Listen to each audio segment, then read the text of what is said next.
I just finished reading The Great Ordeal, which is the third book in R. Scott Baker's Aspect Emperor series and the sixth book in the larger Second Apocalypse series. It took me nearly 2 months to read this book, in part because I burned out on reading after Christmas and had to take a break, but also because this book is so dense that I had to read the fucker much slower than usual. And if we're being honest, these two factors are almost certainly intertwined. Baker's books keep getting more dense, particularly in terms of the prose. It also gets deeper into philosophical ideas. The subject's nowhere near as simple as they used to be, but this was never really an impediment, given that I find these kinds of things to be intrinsically interesting.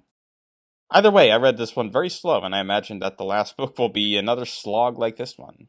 The ultimate slog of slogs. But what did I think of it? Let's get into that.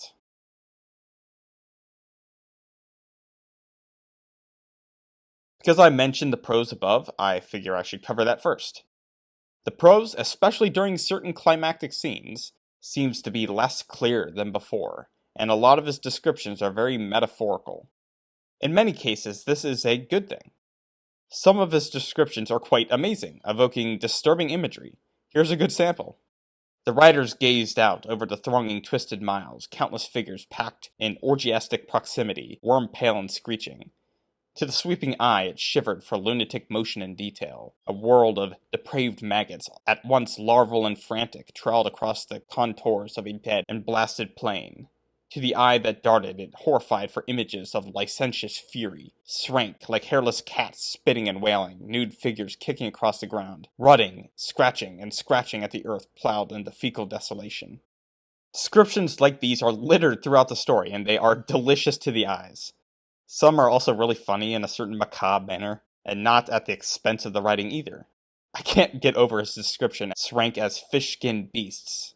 And the phrase orgiastic proximity is still burned into my mind months later. And my god, as I'm recording right now, I still have that phrase. It just constantly comes to my mind. It's so fucking funny in all the best ways. Like, I'm not mocking him. I love that. Orgiastic proximity. My gushing is the case, even if it sometimes exacerbates my tendency to spiral into over-analytical sprees that end with me rereading the same passage 12 times over. But far worse for this bad tendency in me is the vague and unclear way in which Baker presents some of the climactic scenes in the book. I swear I had to reread so many of the scenes over and over again. I still don't entirely understand what happened. And it's not like the entire book is this vague, so I know Baker is able to keep the story grounded enough that I don't get too confused. The entire point of writing stories like this is to create emotional responses in the reader. But the only response I had to some of these events was confusion about what happened, which is also kind of frustrating. Maybe Baker did this on purpose, but I'm not gonna lie, I don't think that really explains or justifies it. It's kind of like Stephen King deliberately eschewing plot in favor of characters and circumstances. Sure, it's on purpose, but it's still my least favorite characteristic of him as a writer. A lot of what I have talked about here so far is present in all his other books. This did not just come out of nowhere, but I also got the sense that the tendency to write like this has increased in this novel. Baker seems to be leaning into one of my least favorite aspects of his writing. But enough with the negatives. I usually try to start with the positives, and starting with the prose kind of led me to break that rule. Baker does not just lean into vague prose, but also into everything else that made all his other books so good. The violence, the depravity, the bleakness, the action, the philosophy, all of this is delivered in spades and then some. It was announced at the end of The White Luck Warrior that the Great Ordeal would have to subsist off the flesh of the Shrank in order to survive on their march to Golgotharoth. And that aspect of the book is just amazing. This is one of those series-defining moments that people think about first and foremost when the books come up in conversation. In this sense, it is the Red Wedding of the Second Apocalypse. And the ways in which Baker takes this plotline makes the whole ordeal even worse than you could imagine. Bravo! There's also the plotline that takes place at Ishtarabin. I don't know if I'm pronouncing that correctly, but whatever, we'll just have to go with it. This part of the story is among the more disturbing, but not just because of the inherent gross-out nature of the story world, like having to eat the humanoid Shrank, but because of the spiritual implications. I can only say that I was struck by the truly grotesque nature of their reality. It was true existential horror. While I mentioned above that some of the climaxes were a bit hard to understand, this does not detract from the overall experience of the book's end. The primary battle sequence at the end was as amazing as you can expect from Bakker, and there is even a particular character introduction at the end of the book that is amazing and expected. I accidentally spoiled myself for it. Akamian's plotline regarding the Dunyan is also amazing. It reveals some disturbing truths about the Dunyan without dumping everything at once, and then takes it in a direction that you don't expect. The plotline's climax is fascinating and philosophical, and I will definitely have to touch upon it again in the spoiler section of this review. The approach to Proteus' character is also great, his discussions with Kells being another source of some of the more philosophical portions of the story. This is a continuation of what we have seen with the characters before, but I forget where it left off in White Luck, so I won't mention anything else here for fear of spoilers. Finally, I want to touch upon the Momem plotline, particularly the climax of this portion of the story. Again, no spoilers.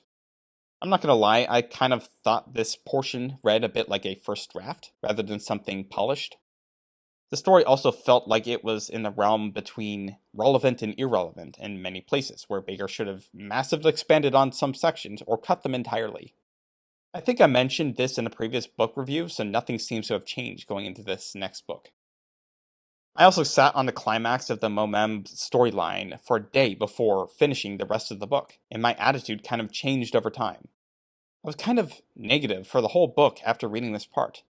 Only when I read the rest of the story did I reevaluate what I read before and reconsider it in a more positive light. This is just a way of saying that I thought the Momem arc kind of colored my perception of the rest of the story. I had to remind myself that the rest of the story was not like this. And maybe the Momem arc isn't absolutely awful, but it is the worst part of this book without contest. Another thing that stuck with me as I was reading this book was this trend for Bakker to write the story from a more detached and objective perspective in certain parts. This is true for all of his books, and I do have to wonder to what degree Bakker might be nullifying the impact of certain sequences by describing them from over and above. Part of what makes a story so emotionally impactful is inhabiting the head of a character and experiencing things as they experience them. While this book contains some of the more depraved things I have read, I also think the impact could have been greatened by presenting some of the sequences in limited third person. Describing things from over and above has its place, especially in Bakker stories. It gives it that epic biblical quality, but it also has to be balanced. I finished this book with mixed feelings. When I finished the Momem arc, I was left with a sour taste in my mouth for the reasons mentioned above and expounded upon below. I was thinking about a 6 out of 10, actually, which is still a positive review overall. Finishing the last chapter made me reconsider as stated. But then I've further changed as I've sat on this book, especially as I rate the spoiler section. I am finding that this book is absolutely loaded with the most gorgeously macabre and grotesquely magnificent sequences I have seen in any fiction ever. The philosophical discussions are exactly what I need. And I have to admit that I am reconsidering the world building of my own fantasy series because of Bakker, because of this book specifically. I will give this book an 8 out of 10 overall.